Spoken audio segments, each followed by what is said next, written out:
Halo semuanya, perkenalkan nama saya Dwi Purnama Julianto, NIM 1904040025. Hai semuanya, nama saya Elvina Sahara dengan NIM 2104040005. Halo semuanya, nama saya Putri Piona dengan NIM 2104040027. Pada video kali ini, kami akan membahas mengenai green concrete. Adapun green concrete yang akan kami bahas adalah terhadap beton NSC, HSC, UHSC, UHPC, ECC, dan SCC. Sebelum membahas lebih lanjut, apa sih sebenarnya green concrete itu? Beton yang menggunakan lebih sedikit energi dalam produksinya dan menghasilkan lebih sedikit CO2 daripada beton normal disebut beton hijau atau beton ramah lingkungan. Beton hijau adalah topik revolusioner dalam sejarah industri beton. Konsep ini pertama kali dikemukakan di Denmark pada tahun 1998. Usaha yang dilakukan dalam pembuatan beton yang ramah lingkungan diantaranya adalah pengurangan emisi gas rumah kaca, efisiensi energi dan material dasar, penggunaan material buangan, dan pengurangan efek yang mengganggu kesehatan atau keselamatan pada pengguna konstruksi, baik selama proses konstruksi maupun selama operasi bangunan, dengan menggunakan konsep 4R. Material pengganti yang dapat digunakan untuk agregat kasar dapat berupa limbah beton, kemudian untuk agregat halus dapat berupa limbah kaca, dan untuk semen dapat berupa fly ash, serbuk cengkang kerang, abu sekam padi, serbuk cengkang telur, dan lain sebagainya. NSC atau Normal Strength Concrete, di mana beton kekuatan normal atau normal strength concrete adalah jenis beton yang memiliki kekuatan standar yang biasanya digunakan secara umum, yaitu sebesar 20 MPa hingga 40 MPa. Karakteristik NSC yang pertama, memiliki kuat tekan yang relatif tinggi, namun kuat tariknya rendah. Yang kedua, elastisitas beton relatif konstan dengan tegangan rendah, tapi mulai berkurang pada tingkat tegangan yang tinggi. Yang ketiga, menghasilkan kekuatan bervariasi dari 20 MPa sampai dengan 40 MPa. Yang keempat, semua struktur beton akan retak bila beton mencapai batasnya dikarenakan penyusutan dan tegangan. Pengujian yang dilakukan untuk mendapatkan nilai normal strength concrete yaitu yang pertama adalah mechanical properties, yang kedua adalah microstructure analysis, dan yang ketiga adalah durability properties. Green pada normal strength concrete. Kami mengambil penelitian yang dilakukan oleh Bing pada tahun 2023, yaitu berjudul Pengaruh Penggantian Sebagian Semen dengan Abu Tempurung Kelapa terhadap Kinerja Beton. Kita tahu bahwa beton hijau adalah beton yang ramah lingkungan yang dibuat menggunakan limbah atau bahan sisa, di mana tempurung kelapa merupakan limbah padat dari hasil pengolahan kelapa yang belum dimanfaatkan secara maksimal, sehingga abu tempurung kelapa perlu dicoba untuk menggantikan sebagian semen. Substitusi semen dengan abu tempurung kelapa digunakan adalah 2,5%, 5%, sampai 22,5%. Menurut SNI 032834 pada tahun 2000, untuk kuat tekan yang diisyaratkan atau ditetapkan adalah 20 MPa, di mana campuran beton mengacu pada 1 meter kubik, yaitu terdiri dari 214 liter air berbanding dengan 394 kg semen berbanding dengan 661 kg pasir berbanding dengan 1075 kg batu pecah split, di mana dapat kita lihat bahwa penggunaan semen di sini adalah 394 kg. Maka kita gantikan sebagian semen tersebut dengan abu tempurung. Dapat kita lihat pada gambar tersebut. Kemudian kita akan membahas HSC.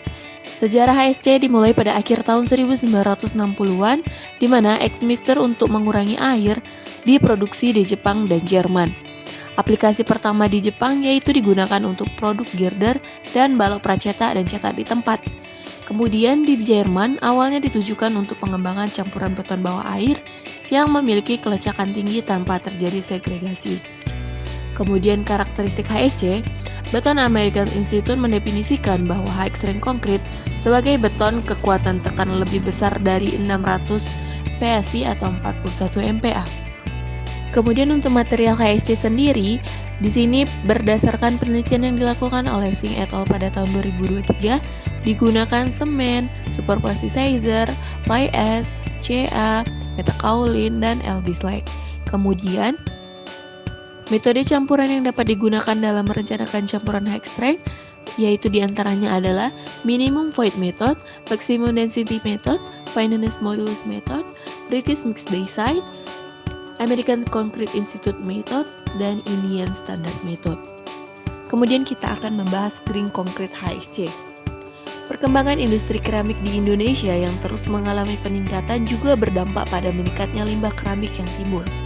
Penambahan limbah keramik yang mengandung kapur dapat berfungsi sebagai pendukung abu terbang yang juga berfungsi sebagai pojolan pengganti semen. Namun, fungsi utama kapur adalah plastis, dapat mengeras dan memberikan kekuatan mengikat, menghasilkan daya rekat yang bagus berdasarkan penelitian yang dilakukan oleh Alfiansyah pada tahun 2017. Inovasi yang digunakan bertujuan untuk mengetahui pengaruh campuran limbah keramik dan abu terbang terhadap kuat tekan mutu tinggi beton HSC. Dan mengetahui campuran limbah keramik dan fly ash yang sesuai sehingga bisa menjadi konsep beton ramah lingkungan. Kemudian kita akan membahas UHSC. Nah, UHSC ini merupakan beton mutu ultra tinggi yang memiliki kuat tekan di atas 90 MPa sesuai yang dikatakan oleh Neibaho pada tahun 2015. UHSC memiliki keunggulan di antaranya memiliki durability yang lebih baik terhadap asam, kebakaran, dan ketahanan jangka panjang. Kemudian, dengan kekuatan yang lebih tinggi ini, UHSC dapat didesain dengan dimensi yang lebih kecil. Dimensi yang lebih kecil inilah akan menghasilkan beban struktur yang lebih ringan, sehingga dapat menghemat penggunaan material dan biaya konstruksi. Beton UHSC dapat diaplikasikan pada struktur bangunan dengan bentang panjang, struktur yang membutuhkan ketahanan abrasi tinggi, struktur yang terpapar bahan kimia, dan struktur yang membutuhkan ketahanan api tinggi. Kemudian, Green UHSC memiliki beberapa keunggulan dibandingkan beton UHSC konvensional, yaitu mengurangi emisi CO2, meningkatkan daya tahan, meningkatkan efisiensi struktur. Berdasarkan penelitian yang dilakukan oleh Van pada tahun 2023, dikatakan bahwa classical UHSC ini merupakan beton yang memiliki high cost dan high emission. Maka dari itu dilakukan penambahan steel slick powder untuk merevisi atau mengurangi polusi.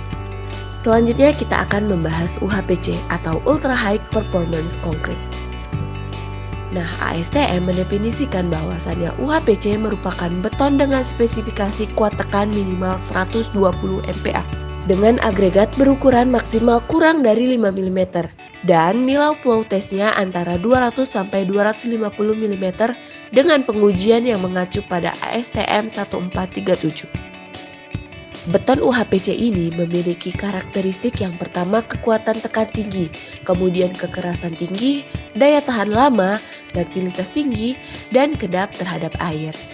Adapun keunggulan dari beton UHPC ini sendiri yaitu yang pertama kekuatan dan performanya tinggi, yang kedua daya tahannya lama, yang ketiga efisiensi konstruksi, dan yang keempat adalah keberlanjutan, di mana keberlanjutan ini memiliki makna yaitu UHPC merupakan material yang ramah lingkungan karena memiliki emisi karbon yang lebih rendah dan konsumsi semen yang lebih hemat. Selanjutnya kita akan membahas konsep Green UHPC. Nah, di sini kita dapat melihat gambar preparation and characterization process of UHPC mixture. Nah, di sini penelitian yang dilakukan oleh He et al. Pada tahun 2022 menggunakan material semen, silika fume, RCP, pasir, air, dan super plasticizer. Nah, pada beton UHPC ini dilakukan nano identification. Kemudian adapun mikrostruktur tes yang dilakukan adalah pengujian SEM. Selain penelitian dilakukan oleh He et al. Pada tahun 2022, He et al. Pada tahun 2021 juga melakukan penelitian dengan menggunakan material semen, fly ash, ZZBF, silika fume, nanosilika, nanoalumina, quartz sand, sodium sulfat, super plasticizer, steel fiber, dan air. Nah, dalam campuran UHPC ini ditambahkan syarat agar UHPC dapat mencapai duktilitas yang cukup untuk mencegah terjadinya keruntuhan yang bersifat tiba-tiba. Penggunaan material pengganti pada campuran beton ini tentunya akan berpengaruh terhadap biaya ataupun cost dalam produksi beton. Pengurangan emisi karbon dan konsumsi energi per unit volume campuran UHPC merupakan suatu hal yang sangat penting Karena total emisi karbon dan konsumsi energi tak terbarukan ini akan digunakan sebagai referensi untuk mengevaluasi manfaat lingkungan dari beton UHPC. ECC atau Engineered Cementitious Composite. Perkembangan teknologi beton terus diupayakan oleh para peneliti. Berbagai upaya telah dilakukan oleh peneliti untuk meningkatkan kekuatan beton. Bisa jadi ada yang meninjau dari segi struktur, mutu, dan material beton.